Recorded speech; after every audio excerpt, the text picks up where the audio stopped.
আমন্ত্রণ জানাচ্ছি কালবেলা লিড নিউজে। সাথে আছি আমি আফরোজা দিবা।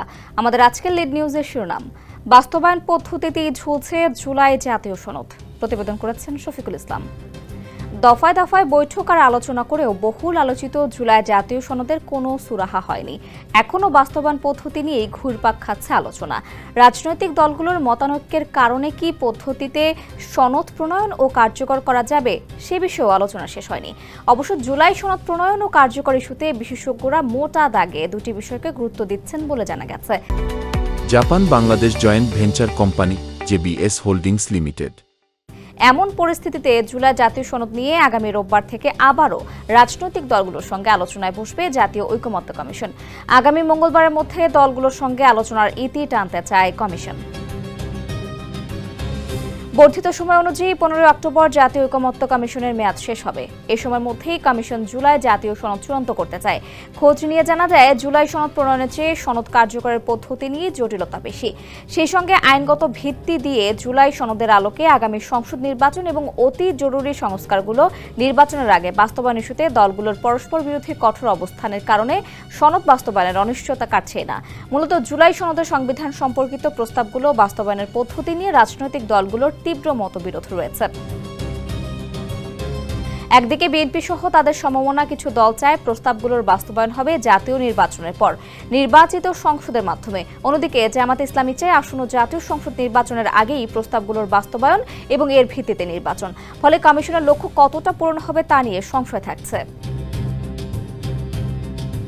7 দফার ভিত্তিতে 84টি সংস্কার প্রস্তাব নিয়ে জুলাই জাতীয় সনদের খসড়া চূড়ান্ত হলেও বাস্তবায়ন পদ্ধতি নিয়ে এখনো ঐকমত্য হয়নি। এই কারণে আটকে আছে জুলাই সনদ প্রণয়ন। বাস্তবায়নের উপায় ঠিক করতে গত 11 সেপ্টেম্বর থেকে রাজনৈতিক দলগুলোর সঙ্গে আলোচনা শুরু করে জাতীয় ঐকমত্য কমিশন। 3 দিন আলোচনা করে ঐকমত্য হওয়া যায়নি। আপাতত আলোচনা মুলতবি রয়েছে। ওই দিনই সনদের চূড়ান্ত সমন্বিত খসড়া দলগুলোকে দেয় কমিশন। রাজনীতিবিদরা বলছেন, সনদ ঘোষণা এবং কার্যকরের দায়িত্ব ঐকমত্য কমিশন ও সরকারের। গত 14 সেপ্টেম্বর রাজনৈতিক দলগুলোর সঙ্গে বৈঠকে বসে ঐকমত্য কমিশন। সেদিন অন্তর্বর্তী সরকার প্রধান উপদেষ্টা অধ্যাপক ডক্টর মোহাম্মদ ইউনূস উপস্থিত থেকে বক্তব্য দেন। ওই বৈঠক থেকেও চূড়ান্ত কোনো সমাধান আসেনি। তাছাড়া আইনি ভিত্তি দিয়ে জুলাই সনদের অধীনে আগামী সংসদ নির্বাচন সহ আনুপাতিক প্রতিনিধিত্ব পিআর পদ্ধতি বাস্তবায়নের দাবিতে এর মধ্যে 3 দিনের অভিন্ন কর্মসূচি পালন করেছে জামায়াতে ইসলামী সহ 7টি রাজনৈতিক দল। গত মঙ্গলবার আবারও দ্বিতীয় ধাপে 11 দিনের কর্মসূচি ঘোষণা করেছে দলগুলো। এ অবস্থায় অনেকের মনে প্রশ্ন উঠেছে, তাহলে কি জুলাই সনদ ঝুলে যাচ্ছে?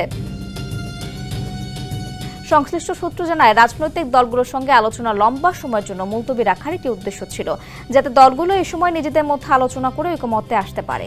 এরই মধ্যে কিছু দল নিজেদের মধ্যে আলোচনা করেছে, কিন্তু প্রধান দলগুলোর মধ্যে সে অর্থে কার্যকর আলোচনা হয়নি। ফলে রোববার আবারও রাজনৈতিক দলগুলোর সঙ্গে আলোচনায় বসবে কমিশন। রাজধানীর হেয়ার রোডে ফরেন সার্ভিস একাডেমির দোয়েল হলে ওই সভা হবে। ঐকমত্য কমিশনের পরিকল্পনা হলো ওই দিনই রাজনৈতিক দলগুলোর সঙ্গে আলোচনা শেষ করা। প্রয়োজনে পরপর 3 দিন আলোচনা হতে পারে। এরপর দলগুলোর সঙ্গে আর আলোচনা করা হবে না। কয়েক দফায় 33টি রাজনৈতিক দল ও জোটের সঙ্গে বৈঠক করেছে কমিশন।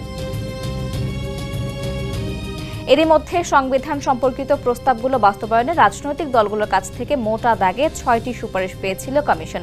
সেগুলো হচ্ছে পূর্ণাঙ্গ সনদ বা তার কিছু অংশ নিয়ে গণভোট, বিশেষ সাংবিধানিক আদেশে বাস্তবায়ন, গণপরিষদ গঠনের মাধ্যমে বাস্তবায়ন, ত্রয়োদশ সংসদের মাধ্যমে বাস্তবায়ন, সংসদকে সংবিধান সংস্কার সভা হিসেবে প্রতিষ্ঠিত করে সনদের বিষয়গুলো সংবিধানে অন্তর্ভুক্ত করা এবং সংবিধানের 106 অনুচ্ছেদ অনুযায়ী রাষ্ট্রপতির মাধ্যমে সুপ্রিম কোর্টের আপিল বিভাগের কাছে এই মর্মে মতামত চাওয়া যে অন্তর্বর্তী সরকার এই সনদ বাস্তবায়ন করতে পারবে কিনা।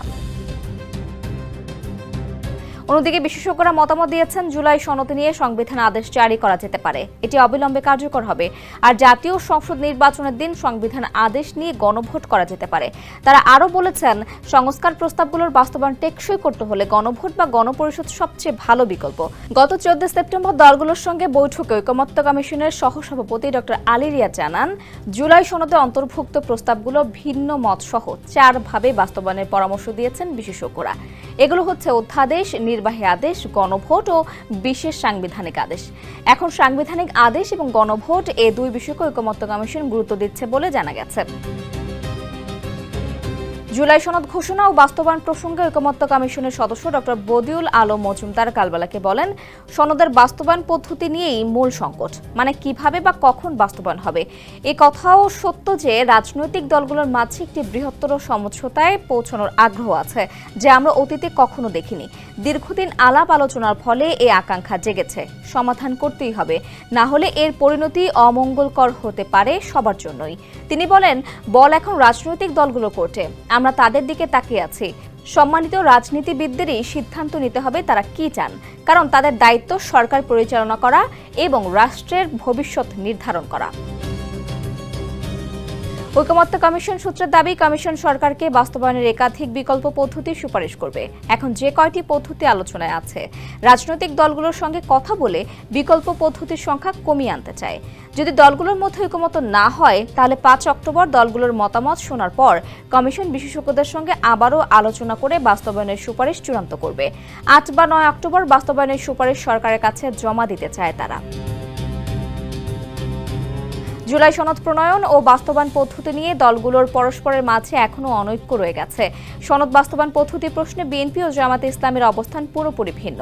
বিএনপি বলছে, সংবিধান সম্পর্কিত সংস্কার প্রস্তাবগুলো বাস্তবায়নের একমাত্র বৈধ পথ বা ফোরাম হচ্ছে জাতীয় সংসদ। আগামী সংসদের মাধ্যমে এগুলো বাস্তবায়ন করতে হবে। তবে এর বাইরে অন্য কোনো উপায়ে সংবিধান সংস্কার করা সম্ভব কিনা সে বিষয়ে সুপ্রিম কোর্টের মতামত চাওয়ারও পক্ষে দলটি। অন্যদিকে বাংলাদেশ জামায়াতে ইসলামী মনে করে, আগামী জাতীয় নির্বাচনের আগেই আইনি ভিত্তি দিয়ে জুলাই সনদের পূর্ণ বাস্তবায়ন করতে হবে। তার ভিত্তিতে আগামী নির্বাচন হতে হবে। অতীতের অভিজ্ঞতা বলে, আগামী সংসদের হাতে ছেড়ে দেওয়া হলে এসবের বাস্তবায়ন ছুলে যাবে। তাছাড়া জাতীয় নাগরিক পার্টি এনসিপির চাওয়া গণপরিষদের মাধ্যমে জুলাই সনদ বাস্তবায়ন করা। আগামী নির্বাচনের মাধ্যমে গঠিত সংসদ গণপরিষদ এবং নিয়মিত সংসদ হিসেবে কাজ করতে পারে বলেও মনে করে দলটি। সংশ্লিষ্টরা জানান, এই রাজনৈতিক মতভিন্নতার মধ্যে শেষ পর্যন্ত 15 অক্টোবরের মধ্যে জুলাই সনদের চূড়ান্ত রূপ দেওয়া সম্ভব হবে কিনা তা নিয়ে সংশয় আছে। কারণ বাস্তবায়ন পদ্ধতি পছন্দ মতো না হলে গুরুত্বপূর্ণ অনেক দলের জুলাই সনদে সই না করার আশঙ্কা আছে। বিএনপির স্থায়ী কমিটির সদস্য সালাউদ্দিন আহমেদ কালবেলাকে বলেন, জুলাই সনদের বিষয়ে 5 অক্টোবর ঐকমত্য কমিশন রাজনৈতিক দলগুলোর সঙ্গে আবারও আলোচনা করবে। সেখানে কি হয় সেটা দেখার পর কথা বলা যাবে। তবে আমরা সনদে স্বাক্ষর করতে প্রস্তুত আছি, তা আগেও বলেছি। কিন্তু কোনো আদালতে প্রশ্ন তোলা যাবে না, তেমন কোনো দলিল হতে পারে না। সংবিধানের ওপর সনদকে স্থান দেওয়া গ্রহণযোগ্য নয়। এর বাইরেও অনেক পন্থা থাকতে পারে যাতে আমরা এটার বৈধতা দিতে আইনি ভিত্তি দিতে পারি। আপিল বিভাগের পরামর্শ নিতে পারি আমরা। ঐকমত্য কমিশনের মেয়াদের মধ্যেই জুলাই সনদ প্রণয়ন হবে কিনা এমন প্রশ্নের উত্তরে জামায়াতে ইসলামের সহকারী secretary general AHM Hamidur Rahman Azad কালবেলাকে বলেন, আমরা মনে করি জুলাই সনদ আরও আগেই হওয়া সম্ভব ছিল। কমিশনের চেষ্টাও ছিল, বিশেষ বিশেষ দলের বিরোধিতার কারণে সেটা হয়নি। যদি আবারও একই কায়দায় দলীয় স্বার্থ বিবেচনা নিয়ে বাধা প্রয়োগ করা হয় আর কমিশন শক্ত অবস্থান নিতে না পারে, তাহলে তো হবে না। আমরা বিশ্বাস করি আলোচনার মাধ্যমেই সমাধান সম্ভব। এনসিপি সদস্য সচিব আখতার হোসেন বলেন, যেগুলো সংবিধানের সঙ্গে সম্পর্কিত নয় সেগুলো এই সরকারের সময় থেকেই অর্ডিন্যান্স বা নির্বাহী আদেশের মাধ্যমে বাস্তবায়ন করা সম্ভব হবে। কিন্তু রাষ্ট্র কাঠামোর অনেক বিষয় নিয়ে আমরা কথা বলেছি, যাতে সংবিধানের অনেক মৌলিক জায়গায় পরিবর্তন আসবে। কিছু হাস্যকর কথা জানিয়ে আখতার আরও বলেন, তার দল এনসিপি মনে করে গণপরিষদ নির্বাচনের মধ্য দিয়ে নতুন সংবিধানে নতুনভাবে লিখিত ধারা, উপধারা এবং কিছু অনুচ্ছেদ সংশোধনী ও সংস্কার করা গেলে সেগুলোকে টেকসই করা সম্ভব। সেক্ষেত্রে রাজনৈতিক দলগুলোকে অবশ্যই ঐকমত্যের জায়গায় পৌঁছাতে হবে।